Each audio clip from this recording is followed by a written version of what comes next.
കേരളത്തിലും ബംഗാളിലും ഒരേ സമയത്താണ് നിയമസഭാ തെരഞ്ഞെടുപ്പ് നടന്നത്. എന്നാൽ ബംഗാളിൽ വോട്ടെണ്ണൽ കഴിഞ്ഞ് 5-ാം നാൾ ബി.ജെ.പി. നേതാവ് സുവേന്ദു അധികാരിയുടെ നേതൃത്വത്തിൽ സർക്കാർ അധികാരമേറ്റു.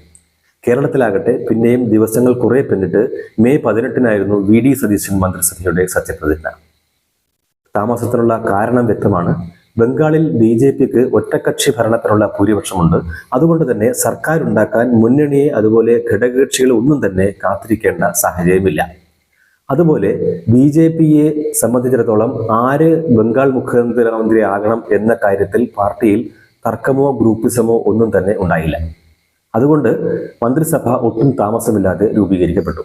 എന്നാൽ കേരളത്തിലാകട്ടെ കോൺഗ്രസിൽ വി.ഡി. സതീശനും കെ.സി. വേണുഗോപാലും അതുപോലെ തന്നെ രമേശ് ചെന്നിത്തലയും തമ്മിൽ തർക്കമുണ്ടായി എന്ന് മാത്രമല്ല, ദിവസങ്ങളിൽ നിന്ന് ആഴ്ചകളിലേക്ക് നീണ്ട ഹൈക്കമാൻഡിന്റെ ചർച്ചയും ആലോചനകളും മുറുകി. ആദ്യം 3 മുഖ്യമന്ത്രി സ്ഥാന മത്സരാർത്ഥികളെ ഡൽഹിക്ക് വിളിപ്പിച്ചു. പിന്നീട് കെ.പി.സി.സി ഭാരവാഹികളെയും എം.എൽ.എമാരെയും കേട്ടു.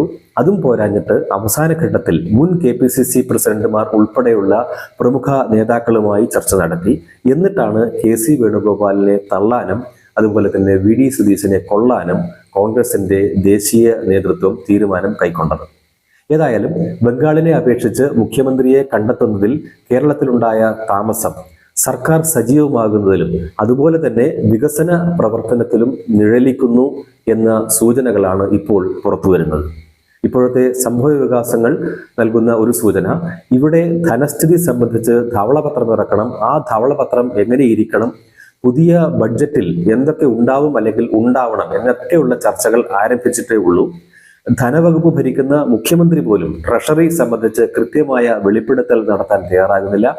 പ്രഖ്യാപിക്കപ്പെട്ട പദ്ധതികൾ സംബന്ധിച്ചും ജനങ്ങൾക്ക് വ്യക്തമായ ചിത്രം നൽകുന്നില്ല എന്നതാണ് സ്ഥിതി.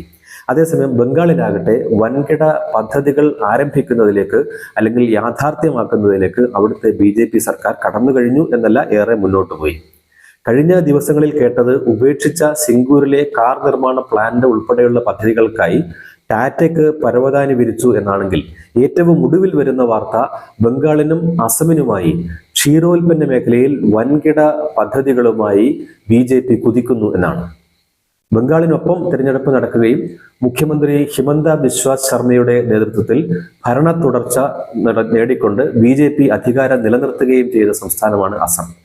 ഏതായാലും ഇരു സംസ്ഥാനങ്ങളിലുമായി 800 കോടി രൂപയുടെ നിക്ഷേപം ക്ഷീരോൽപ്പന്ന മേഖലയിൽ നടത്താനുള്ള കരാറിലെത്തിയിരിക്കുകയാണ് അമുൽ.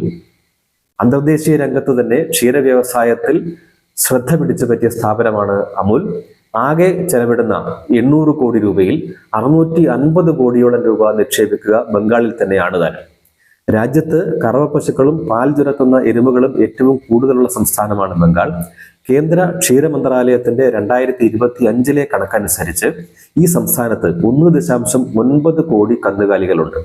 ഏതാണ്ട് ഇത്ര തന്നെ വരും ഉത്തർപ്രദേശിലെ കന്നുകാലികളുടെ എണ്ണമെങ്കിലും ബംഗാളാണ് ഒരു പിടി മുന്നിൽ.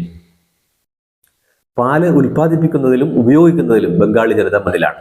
2024 കണക്ക് പ്രകാരം 900,000 കോടി രൂപയാണ് സംസ്ഥാനത്തെ പാൽ വിപണിയുടെ ഏകദേശ മൂല്യം. രാജ്യത്തെ ആകെ പാൽ വിപണിയുടെ 18% ബംഗാൾ, ബീഹാർ, ഒഡീഷ സംസ്ഥാനങ്ങളിൽ ആണ് എന്നാണ് കണക്ക്. ഈ മേഖലയിൽ ക്ഷീരോൽപ്പന്നങ്ങൾക്കും ആവശ്യക്കാർ വളരെ കൂടുതലാണ്. അതുകൊണ്ട് ബീഹാറിലെയും ഒഡീഷയിലെയും വിപണി കൂടി മുന്നിൽ കണ്ട് കൊൽക്കത്തയ്ക്കടുത്ത് ഹൗറയിൽ 10 ലക്ഷം കിലോഗ്രാമിൽ കൂടുതൽ സംഭാരവും ലസ്സിയും അതുപോലെ തൈരും ഓരോ ദിവസവും ഉൽപ്പാദിപ്പിക്കുന്ന ഫാക്ടറിയാണ് അമുൽ ആസൂത്രണം ചെയ്യുന്നത്. ഇവിടെ ഒരു ദിവസം 15 ലക്ഷം ലിറ്റർ പാലാണ് ക്ഷീരോൽപ്പന്നങ്ങളായി മാറ്റുക. പാൽ വിപണിയിൽ തങ്ങൾക്ക് ലഭിക്കുന്ന ലാഭവും അമുലിനെ ബംഗാളിലേക്ക് കടക്കാൻ പ്രേരിപ്പിക്കുന്നുണ്ട്. പാൽ ശേഖരണത്തിന് നിലവിൽ ബംഗാളിലെ 14 ജില്ലകളിലായി വ്യാപിച്ചു കിടക്കുന്ന ഒരു കൂറ്റൻ ശൃംഖല അല്ലെങ്കിൽ നെറ്റ്വർക്ക് അമുലിനുണ്ട്.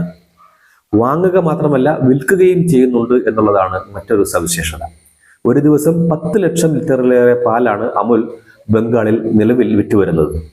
ഇത്രയേറെ സാധ്യതകളുള്ള കിഴക്കൻ ഇന്ത്യൻ വിപണിയിലേക്ക് പടിഞ്ഞാററ്റത്തുള്ള ഗുജറാത്തിൽ നിന്നുള്ള ഫാക്ടറികളും അതുപോലെ നിയന്ത്രണ സംവിധാനവും പോരാ എന്ന തിരിച്ചറിവിലാണ് വൻകിട പദ്ധതിയുമായി ബംഗാളിലും അസമിലും അമുലിന്റെ രംഗപ്രവേശം. കന്നുകാലി വളർത്തൽ ബീഫ് വിപണിയെ മാത്രം ലക്ഷ്യമിട്ടുള്ളതാണ് എന്ന് ചില കേന്ദ്രങ്ങൾ ഉയർത്തുന്ന വാദം അടിസ്ഥാനരഹിതമാണ് എന്നും, ഇറച്ചി കയറ്റുമതി എന്ന പോലെ തന്നെ പ്രധാനമാണ് ആഭ്യന്തര പാൽ ക്ഷീരോൽപ്പന്ന വിപണി എന്നും വെളിപ്പെടുത്തുന്നതാണ് ഈ വൻകിട പദ്ധതികൾ.